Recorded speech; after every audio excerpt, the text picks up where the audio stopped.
Friends எல்லாம் காய்கறியும் வாங்கிட்டு வந்துட்டேன். இன்றைக்கி கிராசரி வாங்கணும். இன்றைக்கி ஃபுல்லாக அலைச்சல்லாம் ரொம்ப டயர்டாக இருக்குது. ஏன்னா வெயிலும் போடுது,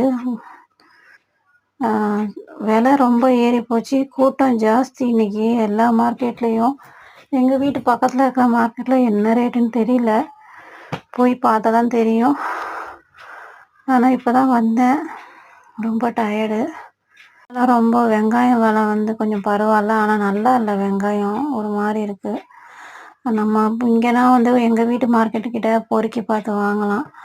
அங்கே அப்படியே அள்ளி போடுவாங்க. ஆனால் செம்ம கூட்டம் ஜாஸ்தி. நாளைக்கு ஏதோ கூழ் ஊற்ற போகிறாங்களாம், ஸ்டார்ட் ஆக போதான். அதனால் இந்த 2 மாதத்துக்கு விலைவாசி ஜாஸ்தி ஆகும்னு சொல்லிட்டு இருந்தாங்க. அப்புறம் எல்லாம் காய்கறி வாங்கிட்டு வந்து பார்த்தா, இந்த பசங்க விளையாடுறன்னு செடியெல்லாம் பாலை தூக்கி போட்டு எல்லாம் சாஞ்சு போய் ஒரு மாதிரி ஆகி போகிற மாதிரி இருந்தது. பேச்சே கேட்க மாட்டேறாங்க. அவங்க வீட்டு வாசலுக்கு போய் விளாட மாட்டேறாங்க. எங்கள் வீட்டு வாசல்லையே விளாண்டுட்டு இருக்காங்க. அதுக்கப்புறம் படுத்துட்டேன் கொஞ்ச நேரம். கேட்கமாக வர மாதிரி இருந்தது. பாருங்கள் எவ்வளோ கூட்டம் அந்த ஏரியா மார்க்கெட்லன்னு.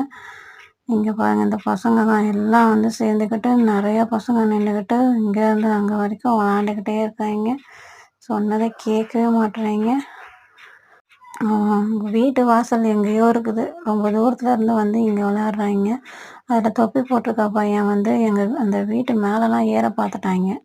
ஒரு தடவை கண்ணாமூச்சி விளாட்றேன்னு காரு நின்றுச்சு. அப்போ எதுவுமே கேட்க மாட்டேறாங்க. சொன்னால் என்கிட்ட சொல்லி பிரயோஜனம் இல்லைன்னு நான் வீட்டுக்குள்ளே வந்துட்டேன்.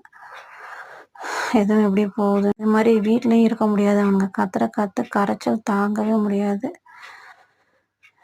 என்ன பண்ணுறது.